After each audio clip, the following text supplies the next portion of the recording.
All right, so we're ready to take a deep dive into Alsatian wine today. Sounds pretty interesting, right? Definitely. I think a lot of people, when they think about French wine, don't even consider Alsace. Yeah, they probably jump right to Bordeaux or Burgundy. Exactly. Yeah. And that's a shame because Alsace is truly unique, especially if you enjoy those white wines with a lot of aroma.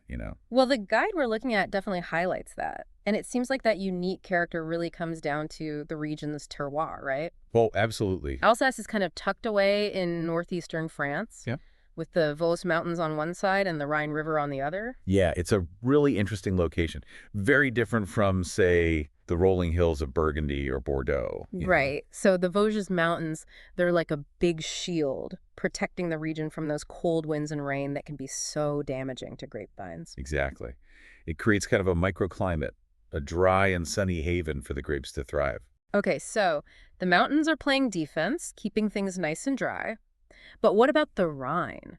What role does it play in this whole terroir equation? Well, the Rhine River, it acts like a temperature moderator, Oh, okay, yeah. helping to even out those extreme temperature swings that you can get, especially between like day and night. Interesting. Plus, it contributes to the morning fog that often blankets the vineyards, which actually helps protect the vines from those late frosts that can happen. Oh, wow. So it's like a double duty kind of thing. Exactly. But it's not just mountains and rivers, right? This guide goes into a lot of detail about the incredible variety of soils in Alsace. We're talking granite, limestone, clay, even some volcanic schist. Yeah, it's really quite remarkable the diversity you find in such a relatively small area. And that diversity is really reflecting the complexity of the wines, right? Absolutely. Yeah. Different soils will impart different characteristics to the wines. For example, granite, which you find a lot of in the Bosphorine, Yep. will tend to give you wines with this really nice steely minerality and like a zesty acidity. Okay. Then on the other hand, limestone, which is more common in the hot green, often contributes to wines with a fuller body and more structure, Hmm. like Pinot Gris. Pinot Gris can sometimes have almost an oily texture. Wow, I never thought about how the soil could have such a profound impact on the taste. Oh, it's a huge factor, one of the most important. So we've got these protective mountains, a moderating river, this incredible mix of soils. But the guide also mentions altitude and sun exposure. How did those things factor into the terroir puzzle? So picture this, right? You have these south-facing slopes, bathed in sunlight all day long. Yeah. They're perfect for Pinot Noir. Yeah. But Pinot Noir really needs that extra warmth to ripen fully. Then you have the cooler north-facing slopes, which are ideal for grapes like Riesling and Gewürztraminer. Oh. They thrive in a slightly cooler environment, and that actually helps them retain their acidity and develop those complex aromas that they're known for. Fascinating. So it's not just one big homogeneous terroir, but rather this intricate mosaic of microclimates and soil variations. Oh, exactly. And that variety is clearly reflected in the amazing range of grapes that are grown in Alsace. Riesling, which the guide calls the queen, Gewürztraminer, Pinot Gris, and a whole host of other interesting varieties. It really is a treasure trove for wine lovers. And each grape brings something special to the table. Let's start with Riesling, shall we? Okay, the queen. Tell me more. So Riesling is the most widely planted grape in Alsace, and for good reason. It really captures the essence of the region's terroir. I'm curious about those mineral notes I always hear about in wine descriptions. What does that even mean, and how does it translate into taste? It can be a bit hard to describe, but you definitely know it when you taste it. It's kind of like a flinty, stony, sometimes even slightly salty taste, almost like licking a wet rock, but in a good way, of course. Mm. And it's often accompanied by a really crisp acidity, that mouth-watering sensation that makes you want to take another sip. Okay, that makes sense. And I remember the guide mentioned that Riesling can develop some really interesting aromas as it ages, right? Oh, yeah. Young Rieslings tend to be all about those fresh citrus fruit aromas, green apple, maybe some white flowers. But then as they age, those aromas transform into something much more complex. You might get notes of honey, beeswax, even this kind of intriguing petrol-like aroma. Petrol, that's a new one for me. I definitely need to try that. Okay, we talked about Riesling the queen, but what about Gewürztraminer? I always seem to get that one mixed up with German wines. It is grown in Germany, but it really truly shines in Alsace. It loves those warmer, sunnier spots, like you find in the Haut-Rhin subregion.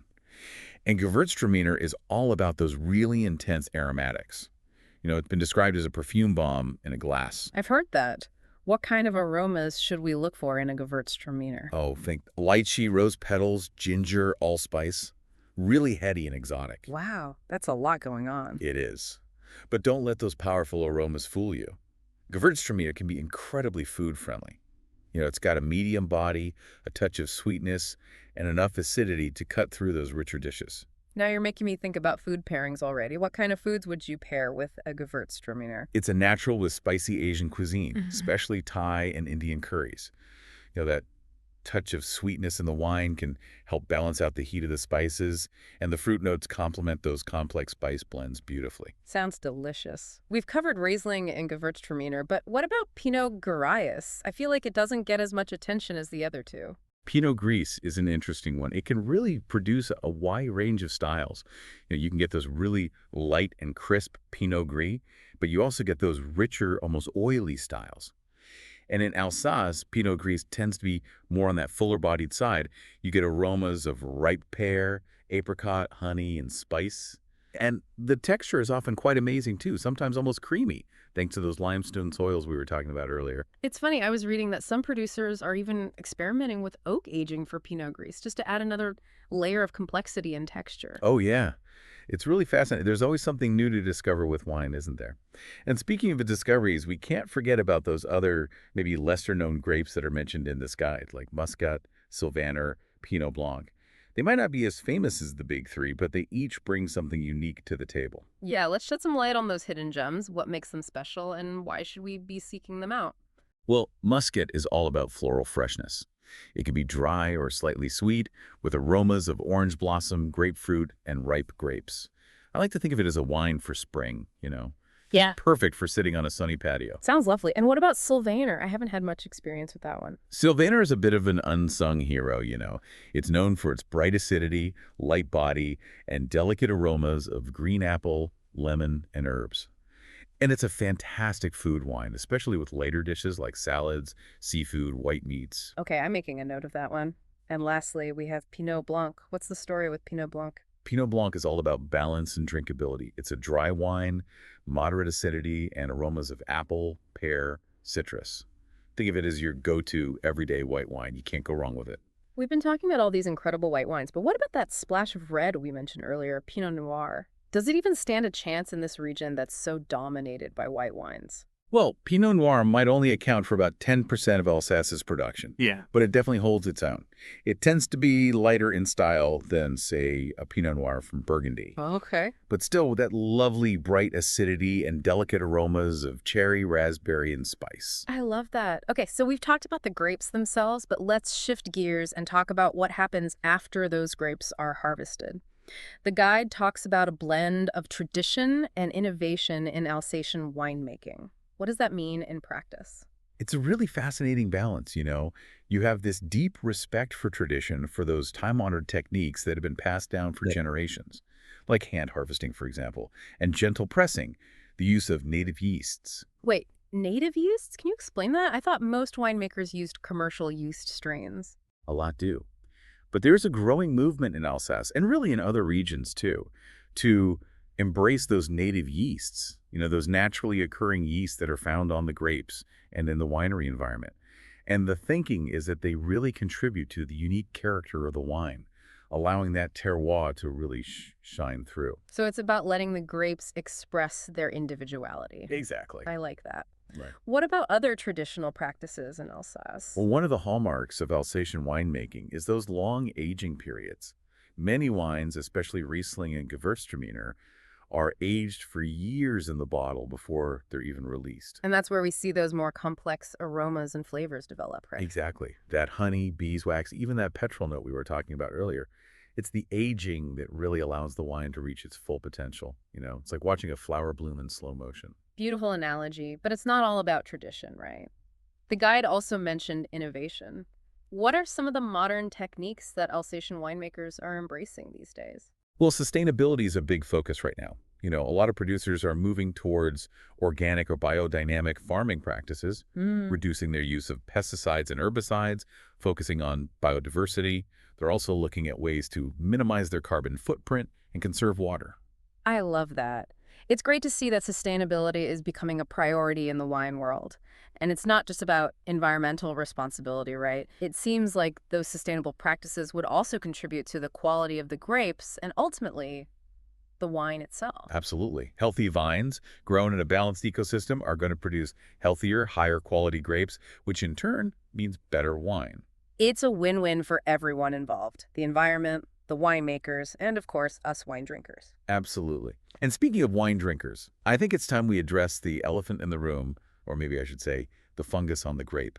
We can't talk about Alsatian wine without talking about those sweet wines, Vendange, Tardives, and Selection de Grenoble. Yes, the noble rot wines. The names are lovely, but I've always been a little perplexed by the idea of fungus being involved in winemaking. I know it sounds a bit strange, doesn't it? But noble rot, or Botrytis cinerea as it's known scientifically, is a pretty magical thing. Under the right conditions, this fungus dehydrates the grapes, concentrating the sugars and flavors, and it adds this incredible complexity, those notes of honey, apricot, ginger, spice. It's quite remarkable. So instead of ruining the grapes, it transforms them into something truly special. But what's the difference between Vendanges tardives and Selection de Grand Noble? They both involve botrytis, right? They do. But Selection de Grand Nobles takes it to a whole other level. So for Vendanges tardives, the grapes are just harvested late, after the botrytis has developed. But for Selection de Grand Nobles, only those berries that have been individually selected, like the most perfectly botrytis-affected grapes, only those are used. So we're talking about an even more intense concentration of flavors and almost otherworldly sweetness and richness. I can see why they're called meditation wines. Exactly. They're wines to be savored slowly, contemplated, appreciated for their depth and nuance. This has been such an eye-opening journey so far. We've gone from the mountains and the rivers to the microscopic world of yeasts and fungi. I feel like I've earned a glass of Alsatian wine after all this learning. Me too. But before we open that bottle, there's one more really important aspect of Alsatian wine that we need to talk about, and that's the classifications. Understanding that labeling system can be a bit intimidating, but it's really key to navigating the world of Alsatian wine and choosing wines you'll love. Okay, I'm ready for a crash course in Alsatian wine labels. Let's decode those bottles. All right, let's unlock these classifications. I'm eager to decipher the labels and figure out what to look for when I'm browsing for Alsatian wines. Think of it as a hierarchy, like stepping stones, each level representing a different level of quality and terroir, expression. At the most basic level, you've got Alsace AOC, which covers most of the wine produced in the region. Okay, so that's like the starting point. What should we know about those wines? Well, think of these as your everyday wines, wines meant to be enjoyed regularly. They really showcase those classic characteristics of each grape variety. Yep, got it. You'll see single varietal wines, like a Riesling or a Pinot Gris, which are great if you're just starting to explore the region. But you'll also see blends, where winemakers get creative and combine different grapes. So it's a good way to kind of get your feet wet and explore those foundational flavors, right? Absolutely. It's like having a sampler platter of what Alsace has to offer. And it reminds me, we talked earlier about some producers experimenting with oak aging for Pinot Gris. Would those wines fall under Alsace AOC? They could, yeah. It really depends on the vineyard and the winemaker's decisions. But you're right, there's a lot of diversity within that broader classification. Okay, so Alsace AOC is like our foundation. What about those higher levels? You mentioned Alsace Grand Cru and Crémant d'Alsace earlier. Those sound pretty fancy. They are definitely a step up, both in terms of quality and in price, usually. Alsace Grand Cru. That's reserved for wines from 51 very specific vineyards that are known for their exceptional terroir, They consistently produce wines with an extra level of complexity. So we're talking about the best of the best, the top vineyards in the region. Exactly. And those Grand Cru wines have to follow stricter regulations. They can only use certain grape varieties.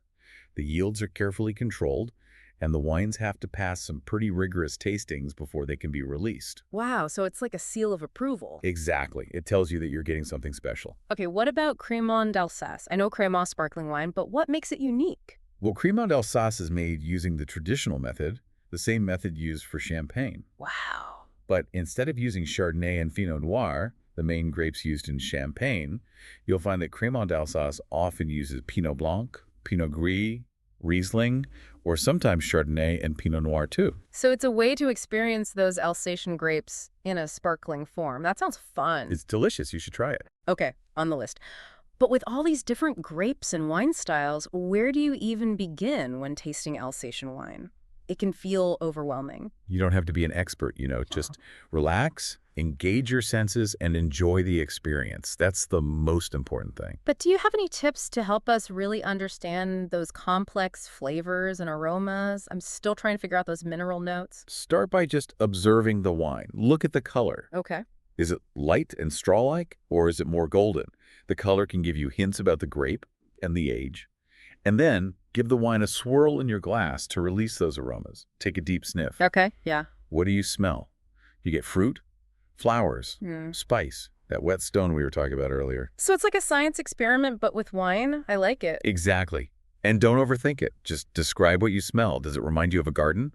A spice market? There's no right or wrong answer, just your own perception. That takes the pressure off. And when it comes to actually tasting the wine, how do we get the most out of each sip? Just let the wine coat your palate and pay attention to the texture. Okay. Is it light and crisp? Or fuller bodied? What about the acidity?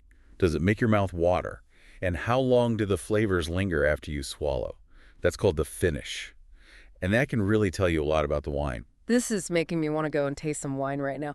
But those mineral notes, I'm not sure I'm picking up on them. It takes practice. But try this. When you're tasting a wine, especially like a Riesling or Pinot Gris from those granite soils, try to imagine licking a wet stone or a piece of flint. Sounds weird, I know, but it can help you tune in to those subtle mineral flavors. I'll give it a try. Now, we can't forget about food pairings. What are some of your go-to pairings for Alsatian wines? Well, one of my favorites is a dry Riesling with a traditional Alsatian Schaukrut Garni. What's that? It's sauerkraut and pork. The wine's acidity cuts through the richness, and the fruit and mineral notes really complement the flavors. Okay, I need to try that. And it reminds me, you mentioned Gewürztraminer with spicy Asian cuisine. It's a match made in heaven. The exotic fruit and floral notes, that touch of sweetness, they all balance out the heat of the spices. My mouth is watering. But let's go back to terroir for a moment. How does that concept translate to the taste of the wine itself? Well, terroir is more than just a concept. It's what makes wine so unique. And in Alsace, you can really taste it. For example, a Riesling grown on granite soils in the Boss Run, that might be very mineral-driven with a high acidity, while a Gewürztraminer from the clay soils in the Haute Rhone might have a richer texture and spicier notes. So each wine is a reflection of the place it came from. Exactly. That's why understanding the relationship between the grape and the terroir is so important when it comes to appreciating Alsatian wines. This has been such an eye-opener. We've covered so much. But before we wrap up, I want to talk about the people behind these wines. It strikes me, as we're going through all this information about Alsatian wine, I keep coming back to this question, why should anyone care? We've talked about geography, grapes, winemaking, but what makes this wine region so special? That's a good question. I think it boils down to a few things. First, it's a region that really defies expectations. A lot of people, they still think of Alsatian wine as, just sweet Riesling. Right. But we've seen it's so much more diverse than that. You've got your dry wines, your sparkling wines, those incredible dessert wines made from noble rot. It's true. And there's a real sense of authenticity, too. I mean, these are wines that are so deeply rooted in tradition. Yeah. These families have been working these vineyards for generations. And at the same time, there's also this innovative spirit, They're willing to experiment, to push the boundaries. Exactly. You get that really cool blend of old and new, tradition and innovation. You can taste the history in the wines, but you can also taste the passion and creativity of the new generation of winemakers. Absolutely. You're really making me want to visit Alsace. Imagine just walking through those charming villages, surrounded by all those vineyards, stopping in at all the family-run wineries. It really is a magical experience. Yeah. And the people are so welcoming. They really love their wines and they love to share that with visitors. Well, I remember reading about the Alsatian wine route in the guide. That sounds like the perfect way to immerse yourself in the wine culture. Oh, you have to do it. It's a must. Hmm. The route winds through over 100 villages, all these beautiful vineyards, historic castles. You can visit wineries, taste the local food, really experience the charm of Alsace firsthand. It's officially on my bucket list. But for those of us who can't hop on a plane right now, what are some key takeaways we should remember when exploring Alsatian wines? First, don't limit yourself to just Riesling. Yeah. Okay? Explore those other grape varieties. You'll be surprised by what you find. Yeah, branch out. And pay attention to those labels. Those classifications that we talked about can really help guide you. They're like a roadmap. Exactly. And remember, it's all about enjoying the process, Engage your senses, be open to new flavors, experiment with different pairings, have fun with it.